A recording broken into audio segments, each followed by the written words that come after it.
Podcaster and former Navy SEAL Shawn Ryan interviewed Congressman Ro Khanna for his show earlier this week. Both of them have been passionate about the Epstein files, with Khanna being a co-author of the Epstein Files Transparency Act. Now, during the interview, he expressed frustration over the delayed release of the files and also gave credit to Republicans like Marjorie Taylor Greene for supporting the release.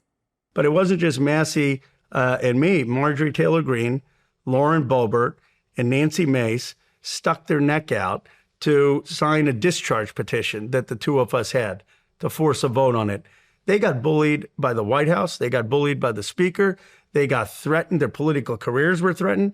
Marjorie Taylor Greene lost her seat, gave up her seat in Congress over this. Khanna continued, suggesting that the release of the files was a major point of contention between Marjorie Taylor Greene and President Trump. No one had been more loyal to Donald Trump.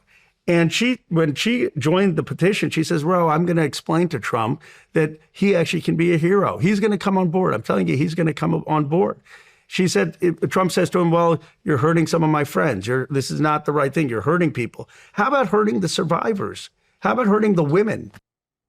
And Shawn Ryan, who voted for Trump in 2024, said the whole situation is baffling to him because he expected Trump to support a full release of the files. I don't understand.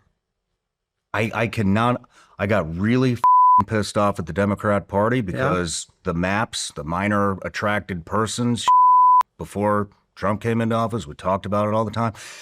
Now, why are we protecting? Why is the White House protecting pedophiles?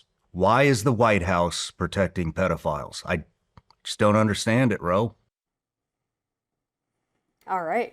Well, I think Shawn is on the latest list of people that have been critical, and the other conversation is about immigration, where we've seen a lot of podcasters be critical, specifically Shane Gillis, I believe, or Shane Gillis and Joe Rogan, and then now everybody with Epstein files. But I think that the Republican Party kind of brought this on themselves, like understanding the frustration all the way back from the public pledge on the campaign trail in 2024. Trump was asked in an interview with Fox News if he would release the files, and he said he would declassify the Epstein files. He also has been on podcasts in September 2024 while campaigning, trying to garner the votes, and he's one of the people that he said voted for this reason and as part of it on the Lex Fridman podcast, and he was just like saying that he would certainly take a look at it and be inclined to release the Epstein files. But Robbie likes to alleviate the president from explicitly committing, because these are very like firm statements, but not saying we're going to do this thing. But you can look at Pam Bondi, who said she had the list on her desk and then turned around, and you have, when they're actually in office, you're hearing the president call this a hoax and her say there is no list. I think rightfully so, people can be frustrated who have been following this the entire time through campaigning alongside President Trump to what comes to fruition in 2025. Feel let down by like, why isn't this all released? And then the push and pull about releasing all of it, or the extremely heavy redactions. I mean, at this point, it's become a spectacle about a year in the making of him taking office. It seems like something that would be done almost immediately. And even if the president himself did not explicitly promise to release everything, I mean, certainly the people that were campaigning for him and many who joined the administration were doing that and were very vocal about the importance of it. I mean, FBI Director Kash Patel and the former Deputy Director Dan Bongino were two advocates for this. And so it's understandable that people feel like they were betrayed and feel disappointed. On the podcaster front, I mean, I do think it's an important reminder that these are not political people, right? Like, they're not wedded to a political party or even a person. Shawn and Joe Rogan both voted for Donald Trump. I don't believe that Shane Gillis did, but they're people who have been perceived as being part of the right. Joe Rogan, obviously, former, liberal who kind of shifted a little bit. But I think it speaks to the new media economy and how there are these independent voices who don't require access to Trump in their coverage, right? It's not like a media outlet that needs a White House hard pass or needs to be able to get an interview with Trump in order to remain popular or relevant or to provide some kind of value to their readers. These people have made a platform on personality, and so they don't have to always play nice or play ball with people in power in order to continue having a very strong and committed and passionate audience. And that's such an important part of the new media space and why it's so valuable to people, is that they want these voices that are not basically compromised by the partisan system.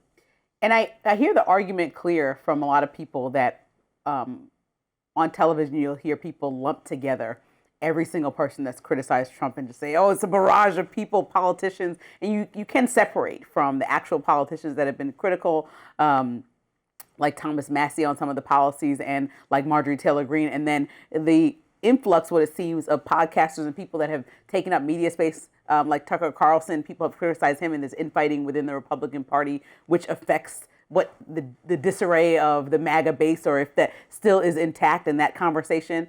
But I think like people understand that podcasters really heavily affect the election. So even if Joe Rogan is not a traditional conservative and doesn't align himself with the party and votes how he feels each election, a lot of people said when he came out with that last minute endorsement, it really did sway people that might have been on the fence to be like, look, especially because he argued that Kamala's team wanted all these accommodations made to have an interview. And so it made people who were even slightly on the fence, and a lot of people weren't at that moment, say, well, there was already an argument about the communication coming from Kamala's camp and the transparency. And so he could have brought at least a few people over that edge. So people look to him as like, you made a firm decision and now you're complaining about some of these policies. But I think it echoes, when you look at the podcasters and not the politicians, it echoes more what the average American is probably feeling, because like you said, they are not getting paid or tied or lobbied to. These are people that have shows that are entertainment, like you said, based on their personality. And so they don't have to answer to many people. And so when you see millions of views on their pages, you have to think like, well, who are the millions of people? Somebody who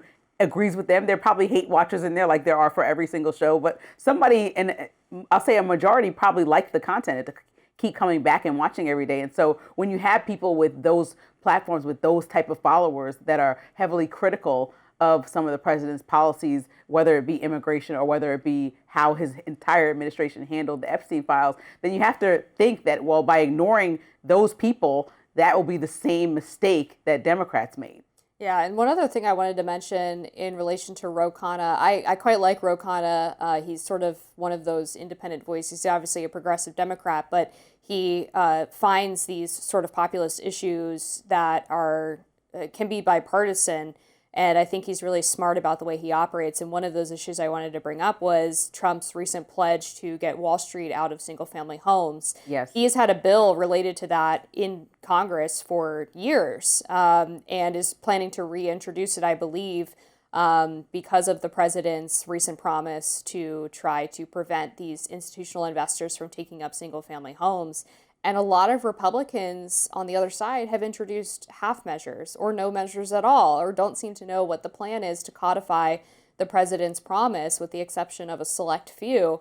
And so I just have a lot of respect for him for finding and identifying these issues that, in my opinion, really cross partisan lines and are very popular with the American people, but are ignored by often the establishment politicians of both parties. Yeah, we had Cenk on the other day, and we heard him say if anybody could run for president, which he doesn't think is probably going to happen, he thinks Ro Khanna should throw his name in the ring, because he's that kind of person that knows how to talk across the aisle, and it seems like he has a lot of bipartisan support on some of the things that he's pushing forward. And it seems like a lot of the president's recent policies when it comes to capping the credit cards, or having businesses get out of the home buying business, are things that I think his phone call with Elizabeth Warren are things that I think a lot of people can stand behind, just because, again, we're going back to that economy. And sometimes you have to admit that the other side of the aisle might have a solution that is effective towards the goal, which is making the economy better. Yeah, when people are like, oh, Trump shouldn't be talking to Elizabeth Warren, I'm like, well, everybody can be right about something, right? All right. Up next, Governor Gavin Newsom sat down with Ben Shapiro for a podcast episode. We'll take you through it after this.